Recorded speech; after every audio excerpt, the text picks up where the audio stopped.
معاشی ماہرین کی جانب سے یہ کہا جا رہا ہے کہ شہباز شریف IMF کے ساتھ معاملہ طے کرنے کی بھرپور صلاحیت رکھتے ہیں۔ شہباز شریف معاشی اصلاحات کرنے کی صلاحیت رکھتے ہیں۔ شہباز شریف کا معاشی اصلاحات کا ٹریک ریکارڈ بھی موجود ہے۔ ماہرین کی جانب سے یہ بھی کہا گیا ہے جبکہ شہباز شریف نے اپنے گزشتہ دور حکومت میں روپے کی قدر کو مستحکم کرنے، بیرونی قرضوں کی ادائیگی کے لیے اقدامات اور ملک میں کاروباری سرگرمیوں کو فروغ دینے کے لیے اقدامات اٹھائے تھے۔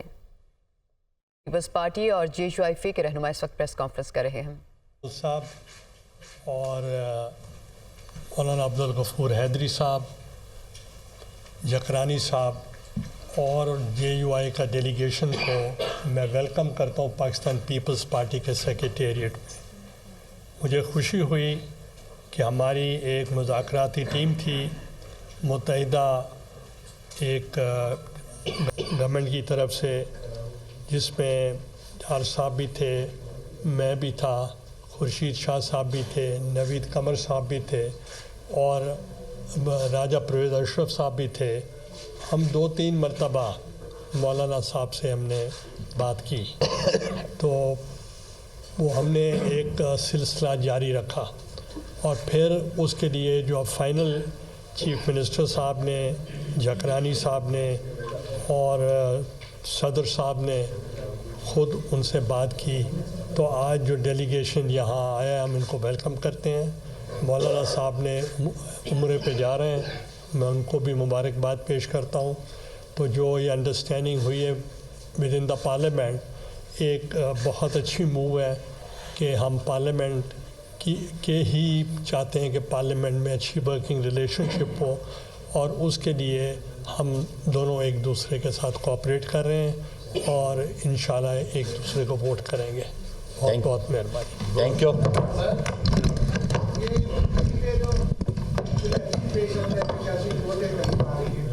لیکن کیا یہ مستقبل میں چیئرمین سینٹ کے الیکشن اور بلوچستان حکومت میں توسیع کی طرف بھی معاملہ جا سکتا ہے، اس حوالے سے کوئی پیش رفت ہوئی ہے؟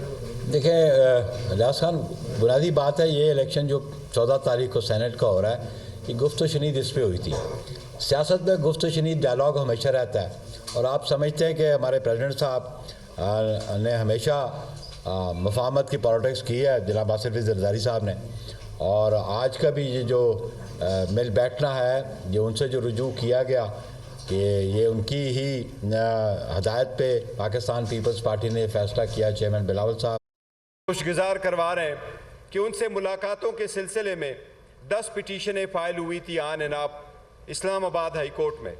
اسلام آباد ہائی کورٹ نے پرمیشن دے دی تھی، اور یہ مسئلہ طے ہو گیا تھا کہ ٹیوزڈے والے دن اور تھرسڈے والے دن خان صاحب کے ساتھ روٹین کی ملاقات ہوا کرے گی۔ اس کے علاوہ جس دن کوئی کیس لگا ہو، اس کیس میں متعلقہ وکلاء اور پرمیشن لیے جو باقی وکلاء ہوں گے وہ بھی ساتھ جائیں گے۔ خان صاحب نے خود ایک لسٹ پرووائڈ کر دی تھی جس میں 8 وکیلوں کا، بعد میں اس میں 10 وکیل آئے تھے، ان کا نام دیا گیا تھا کہ وہ کسی بھی وقت خان صاحب کے ساتھ مشورے کے لیے آ سکتے ہیں۔ یہ خان صاحب کا ایک آئینی اور قانونی رائٹ ہے۔ اس کے بعد ہم نے ایک درخواست گزاری اور جیل انتظامیہ نے 6 بندوں پہ مشتمل، حال دو ہمیں وہ موقع نہیں ملا گیا جو رولز کے مطابق ہمیں آئسولیشن میں ملنا تھا، وہ 6 بندوں کی بات طے ہوئی کہ وہ ملاقات کر سکیں گے۔ ہماری جب بھی ملاقات ہوتی تھی ریسٹرکٹڈ، لیکن آل آف اے سڈن اس صبح جب ملاقات کے لیے ہم جا رہے تھے تو ملاقات کی اجازت آج نہیں ملی۔ نہ فیملی کی ملاقات ہو سکی، نہ وکیلوں کی ملاقات ہو سکی، نہ کسی اور طریقے سے جیل انتظامیہ کے ساتھ کمیونیکیٹ ہوا۔ یہ البتہ بتایا گیا کہ 2 ہفتے کے لیے ایک بلینکٹ قسم کی ریسٹرکشن لگائی گئی ہے، اور وہ بہانہ یہ بنایا گیا ایکسکیوز کہ دہشت گردی کا خطرہ ہے۔ اس بلینکٹ پابندی کی ہم شدید مذمت کرتے ہیں۔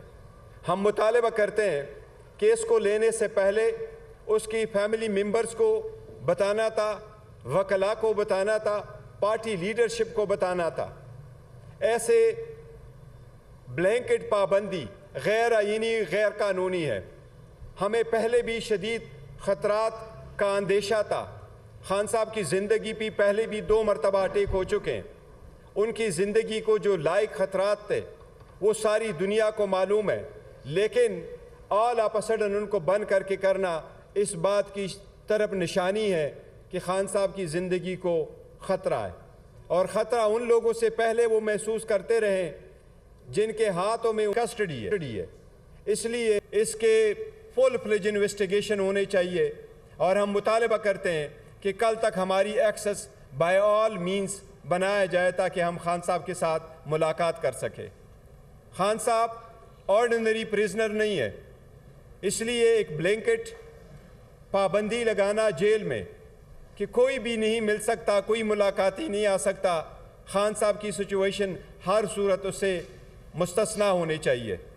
ہمیں بتایا جائے ان کی صحت کے بارے میں، ہمیں بتایا جائے اس کی سیکیورٹی کے بارے میں، اور ہمیں بتایا جائے کہ یہ سمری کہاں سے موو ہوئی ہے، کس نے یہ آرڈر پاس کیے ہیں، اور خان صاحب کو یہ کس مضمرات کے نیچے ان پہ یہ پابندی لگائی گئی ہے۔